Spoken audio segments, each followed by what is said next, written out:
Good morning, ladies and gentlemen, boys and girls. Welcome to Chilltown Hoops. I'm your host, Jermaine. The youngsters call me OG. My friends call me J-Dub. Let's get to it. We got moved forward when the jump shooting era showed up.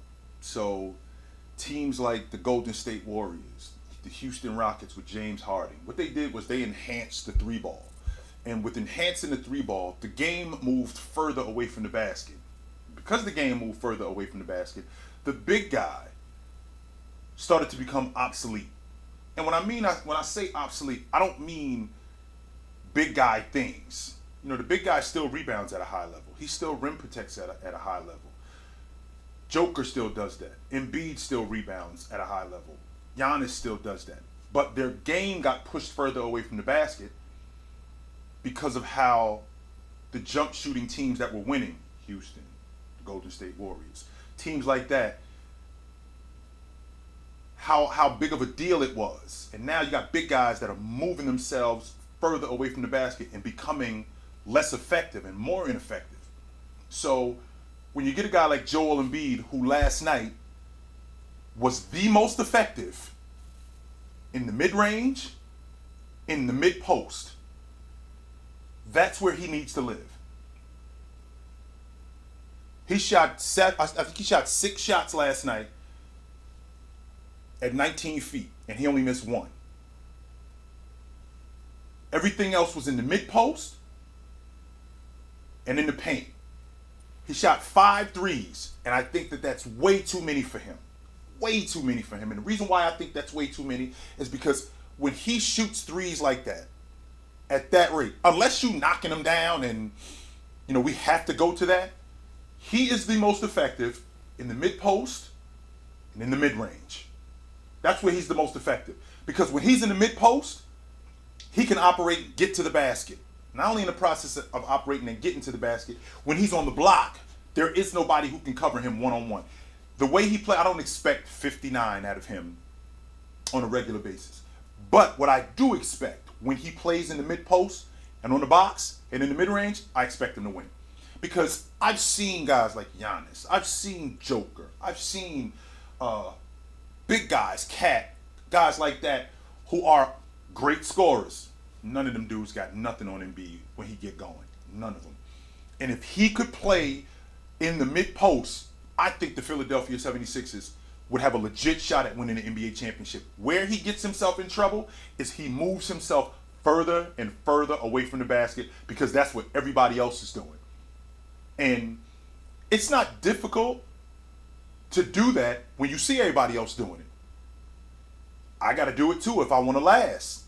Prime example would be LeBron James. LeBron James was a downhill player who played in the mid-range. I mean, he could shoot the long ball, but he started shooting the long ball more as the years started to pile up on him. And he recognized that in order for me to stick around, I gotta become more efficient with the long ball. Even though his game, when he was the best, when James was the best, he was the best in the 15 to 18 foot range, and he was the best going downhill. I understand that these guys, I understand that the game has changed, and jump shooting teams have made the long ball more prevalent, and they've pushed big guys away from the basket. If the big guy were to recognize that, okay, Shaq, David Robinson, Olajuwon, Jabbar, okay, those guys are gone. All right, I respect that and I understand that. But that doesn't mean I have to completely eliminate that from my game. No. Because in that area is where you are the most effective. And Embiid proved that last night. And he's one of those players where when his offense gets going, I mean, that goes to say with a lot of big guys. When their offense gets going, you see a lot more energy and you see a lot more effort from those guys on defense. So when Joel Embiid's offense gets going, he's livelier on the backboard. He's more active as a rim protector. Where he gets himself in trouble is when he starts to push himself away from the basket and shoot the long ball, because now he's taking himself out of the game. And he's not nearly as effective. He doesn't rebound as much, and he doesn't rim protect as much when he does stuff like that. I honestly think that the Philadelphia 76ers, when they run their offense, if they would run their offense where Joel Embiid, when he's coming down in transition, he'll stop at the 3-point line. If Maxey could direct him to the block, get to the block if you got Lauri Markkanen on you or a smaller guy on you. Get to the block or get to the mid post where you can score. Unless he's coming down with a full head of steam, if he's just stopped at the 3-point line, no. Absolutely not. And I think that that's going to be part of the maturation process of Maxey, who he wasn't very efficient last night, but he still was effective. Him being as fast as he is and as athletic as he is, he tends to play himself too fast. And his shot selection is evidence of that. So if he could slow himself down, and I think that's where Doc comes in, and I think that's where Sam Cassell comes in. If he could just slow himself down a little bit more, I think that he could be even more effective. I said this before the season started in the summer. I was not in love with the signing of James Harden. I wanted to let James Harden walk, and I wanted to give the ball to Maxey. I felt comfortable giving him the basketball and letting him run the offense. I did. I felt like his athletic ability, his upside on defense, his ability to speed the game up. He's not a ball stopper. None of those things happen when he gets the ball. We don't play as slow with him. We're more effective in transition with him. And I was prepared to give him the basketball. But I understand the business of basketball, and I understand that, James Harden sells tickets, and he's still really good. He is still really good. But I was ready to give the ball to Maxey. I think that once Maxey starts to slow himself down mentally and see the game a little bit differently, like I said, I put him in the same category with guys like Darius Garland, DeJounte Murray. I think he's that good. I do think he's that good. And since we're on the subject of lead guards,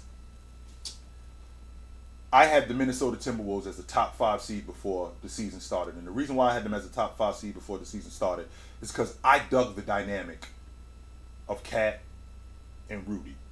Because what I saw Dirk Nowitzki and Tyson Chandler. Cat gets to move back to the 4, which is his natural position, right? Which is where he's the most effective.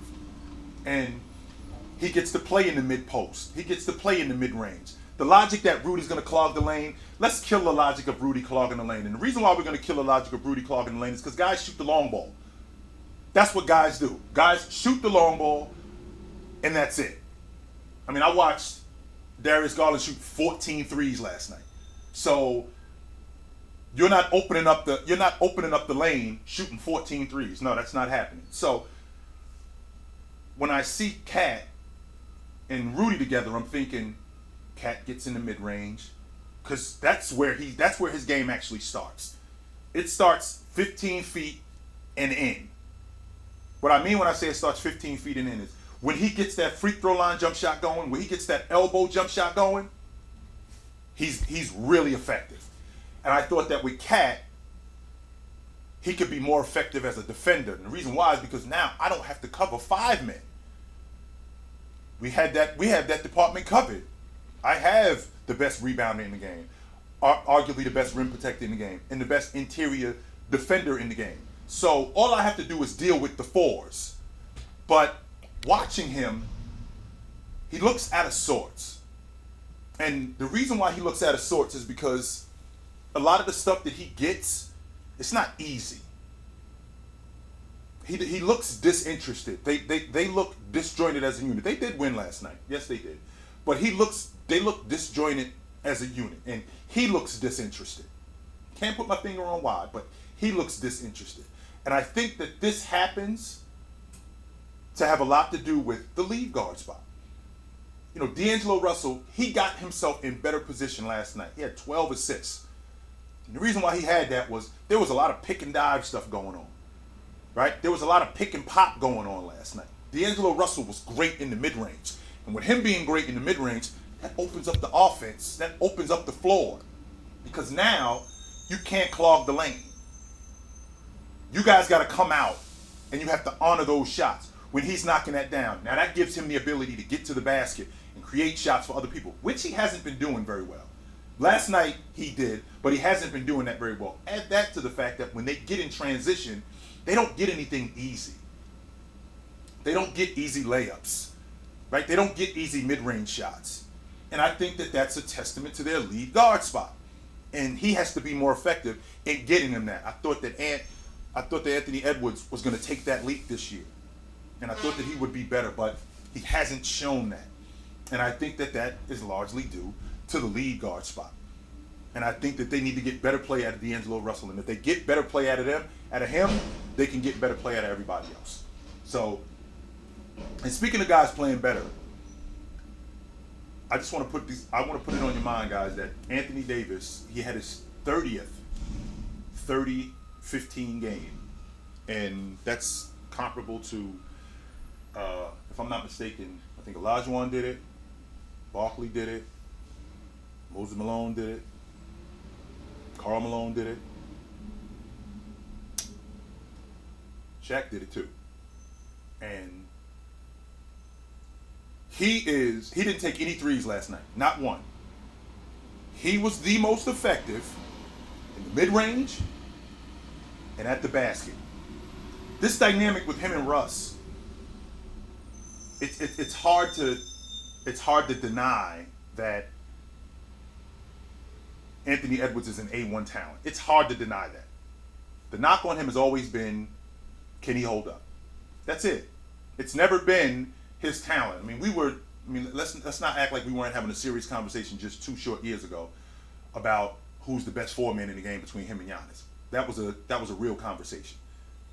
And Anthony Davis has always been an A1 talent, been one of the better rebounders in the game, been one of the better defenders in the game. I think that by the end of the season, he's going to be an all-league defender, maybe even an all-NBA performer. I think that the Lakers are the worst team in the league, though. I do. I think with the collection of talent that they have, I think they're the worst team in the league. They've got nothing from Kendrick Nunn. Nothing. And I was excited about him playing, but they've got nothing from him. And the reason why they've got nothing from him is because, I can't preach this enough, guys. When you play in the mid-range, that opens up your game even more. Guys like DeMar DeRozan, Richard Hamilton, Sean Livingston, these guys will never die. Because if you got a 15 to 18 foot jump shot in your game, you will play 12 years. No doubt about it. And as a starting 2 guard in the NBA, I'm not asking too much when I ask you to consistently knock down a 15 to 18 footer. And they've got nothing from him whatsoever. Russ looks better. Russ gets himself in trouble when he gets on the long ball line, which is where he was last night, and he wasn't very good. Where Russ was good was Russ was speeding up the game and getting Anthony Davis more involved. That's where he was the best last night. And again, I think with the collection of talent that they have, I think they're the worst team in the league. I can't see them. I think they're the worst team in the league right now. I can't see them missing the playoffs. But if this continues, they will. Something has to change. Something has to change, and it's their style of play. The way they played last night, Anthony Davis has to be the focal point of the offense. Not only does he have to be the focal point of the offense, him playing in the mid-range, James playing more in the mid-range, Lonnie Walker playing more in the mid-range, and then stretching his game out. That's what makes them the most effective, in addition to them defending. I mean, they held Brooklyn to under 100 last night. They held Brooklyn to under 100 last night. So if they could continue to do that, they may have a shot. But as of right now, I think they're the worst team in the league. So this is what's going on in the NBA. And I'm really excited about the season going on. But I'll see you guys soon. So until then, take it light, but take it.